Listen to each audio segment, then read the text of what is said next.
हालांकि हमने अपनी दादी या नानी से कई कहानियां सुनी हैं जो एक साथ सच्ची और मजाकिया होती है। क्या आपने कभी सोचा है कि हमारी दुनिया में कुछ प्राणी ऐसे भी हो सकते हैं जो अनंत और अविनाशी हों?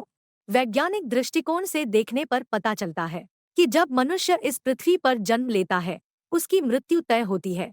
सभी धर्मों के ग्रंथों में भी यह बताया गया है और भगवद गीता में भी भगवान कृष्ण ने अर्जुन को समझाया है कि केवल आत्मा अनंत है, जो समय समय पर शरीर को बदलता रहता है, परंतु शरीर अस्थायी होता है और हमें इसे छोड़कर आत्मा को त्यागना पड़ता है। लेकिन हमारे पुराणों में ऐसे 8 लोग भी उल्लेखित हैं जो जन्म लेते हैं, परंतु उनके कर्मों के कारण ही वे हजारों सालों से देहधारण करके जीवित रहते हैं, यानी वे अभी भी जीवित हैं और उनकी मृत्यु संभव नहीं है।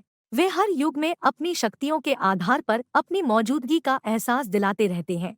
हमारे ग्रंथों में इसी प्रकार के 8 प्राणी के बारे में चर्चा की गई है जो पुरानी काल से जीवित रहते हैं और इस धरती पर मौजूद हैं, जिन्हें हम अष्टचिरंजीवी कहते हैं। नंबर 1, हनुमान जी। हनुमान जी ने त्रेता युग में भगवान श्री राम की सहायता के लिए जन्म लिया था। हनुमान जी की सहायता से श्री राम ने माता सीता को रावण से मुक्त किया था। कथा में कहा जाता है कि हनुमान जी श्री राम के आदेशानुसार लंका के अशोक वाटिका में माता सीता से मिलने पहुंचे थे और उन्होंने माता सीता को श्री राम की अंगूठी प्रदान की। माता सीता ने हनुमान जी की भक्ति देखकर उन्हें अमरत्व की वरदान दिया। इसका अर्थ है कि हनुमान जी कभी मरते नहीं हैं और उनका शरीर कभी बूढ़ा नहीं होता। नंबर 2, परशुराम जी। अष्टचिरंजीवी में परशुराम भी एक माने जाते हैं। कहा जाता है कि कलयुग के अंत में जब भगवान नारायण कल की अवतार में अवतरित होंगे, उन्हें अस्त्र-शास्त्र शिक्षा का ज्ञान भगवान परशुराम द्वारा ही प्राप्त होगा। परशुराम भगवान विष्णु के छठे अवतार माने जाते हैं। उनके पिता का नाम ऋषि जमदग्नि और माता का नाम रेणुका था। इनका जन्म पंचांग के अनुसार वैशाख मास के शुक्ल पक्ष की तृतीया को हुआ था। परशुराम ने 21 बार पृथ्वी पर समस्त क्षत्रिय राजाओं का विनाश किया था। परशुराम का प्रारंभिक नाम राम था। उन्होंने अपने कठोर तपस्या से शिवजी को प्रसन्न किया और उनसे परशु अस्त्र प्राप्त किया। इसके बाद से उन्हें परशुराम कहा जाने लगा। नंबर 3, राजा बलि। राजा बलि के बारे में हर कोई जानता है। जब हम महान दानवीरों की बात करते हैं तो राजा बलि को अवश्य उनमें गिना जाता है। राजा बलि भगवान नारायण के प्रिय भक्त प्रहलाद के पौत्र थे और साथ ही भगवान नारायण के भक्त भी थे। राजा बलि एकमात्र वह राजा है जिनसे भगवान नारायण ने वामन अवतार में 3 पैरों की भिक्षा मांगी और 2 पैरों में तीनों लोकों को नाप दिया। फिर तीसरे पैर को उन्होंने राजा बलि के कहने पर उनके सिर पर रखा और उन्हें सुताल लोक में भेज दिया।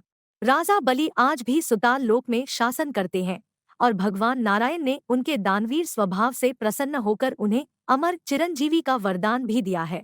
नंबर 4, ऋषि व्यास। महर्षि वेदव्यास को महर्षि व्यास भी कहा जाता है।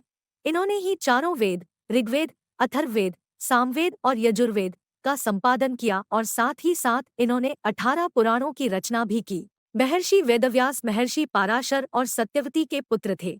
इनका जन्म यमुना नदी के एक द्वीप पर हुआ था। श्रीमद् भागवत गीता की रचना भी महर्षि वेदव्यास द्वारा ही की गई है। नंबर 5, राजा विभीषण। राजा विभीषण लंका के पति रावण के छोटे भाई हैं। कहा जाता है कि उनके बिना रावण का अंत ही नहीं होता, क्योंकि उन्होंने ही रावण के प्राण नाभि में हैं। इसका राज श्री राम को विभीषण ने ही बताया था। जब रावण ने सीता माता का हरण किया तो विभीषण ने रावण को समझाया कि वह माता सीता को वापस कर श्री राम की शरण में चले जाएं, जिससे क्रोधित होकर रावण ने विभीषण को लंका से निकाल दिया। राजा विभीषण श्री राम का प्रिय भक्त माने जाते हैं। उनकी भक्ति से प्रसन्न होकर ही श्री राम ने उन्हें अमरत्व का वरदान दिया। नंबर 6, मुनि कृपाचार्य। मुनि कृपाचार्य कौरवों और पांडवों के गुरु थे। उनके कर्मों के आधार पर उन्हें अमरत्व की प्राप्ति हुई और वे चिरंजीवियों में से एक हैं। कृपाचार्य शरद्वान के पुत्र थे, जबकि शरद्वान की तपस्या को तोड़ने के लिए इंद्र ने एक देवकन्या को भेजा, जिससे 2 यमज भाई बहन पैदा हुए। उनका नाम कृप और कृपी रखा गया। कृपी का विवाह द्रोणाचार्य से हुआ और उनके पुत्र अश्वत्थामा हुए। नंबर 7, अश्वत्थामा। अश्वत्थामा द्रोणाचार्य के पुत्र और मुनि कृपाचार्य के भांजे हैं। वे महाभारत के कुरुक्षेत्र युद्ध में लड़ने वाले योद्धाओं में से एक जीवित योद्धा है, लेकिन भगवान श्री कृष्ण ने उन्हें द्रौपदी के 5 निर्दोष पुत्रों की हत्या करने के कारण श्राप दिया। उसके बाद से उन्हें चिरंजीवी बनाया गया है और वे सृष्टि के अंत तक जीवित रहेंगे। कोई भी उनसे बात नहीं करेगा और उन्हें पसंद नहीं करेगा, इसकी मान्यता है। विश्वास के अनुसार मध्य प्रदेश के बुरहानपुर शहर से 20 किलोमीटर दूर एक असीरगढ़ नामक किला है, जिसमें भगवान शिव का एक प्राचीन मंदिर स्थित है। स्थानीय लोगों के अनुसार अश्वत्थामा रोजाना इस मंदिर में भगवान शिव की पूजा करने आते हैं। नंबर 8 ऋषि मार्कंडेय। मार्कंडेय ऋषि के बारे में कहा जाता है कि वे बहुत ज्ञानी थे, लेकिन उनका भाग्य सिर्फ 16 वर्षों तक का जीवन था।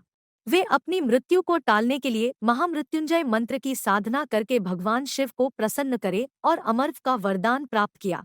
इस वीडियो में दोस्तों इतना ही।